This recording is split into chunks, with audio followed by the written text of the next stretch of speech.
Welcome to the Startup Funding Espresso. I'm Hall T. Martin, where we talk about how to raise funding and invest in startups and the time it takes to drink an espresso. If you have a question about startup funding or investing, please go to the website, startupfundingespresso.com, and type in your question into the chat bot in the lower right corner to receive an answer. I hope you enjoy this episode.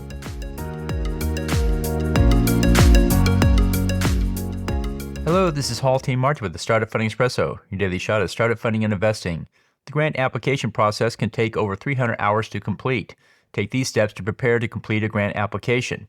Review the eligibility criteria to ensure you qualify for the grant. Set up an account on grants.gov. Download the application and other relevant documents and read through them. Review the instructions on completing the application. Write in a concise and cogent manner using plain English.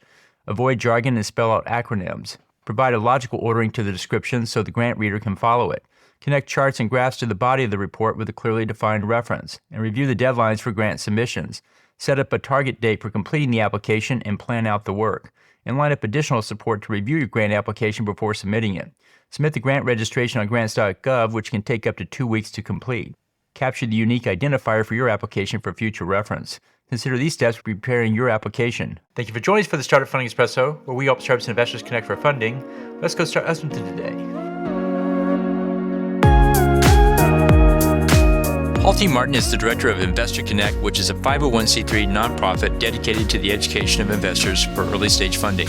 All opinions expressed by Hall and podcast guests are solely their own opinions and do not reflect the opinion of Investor Connect.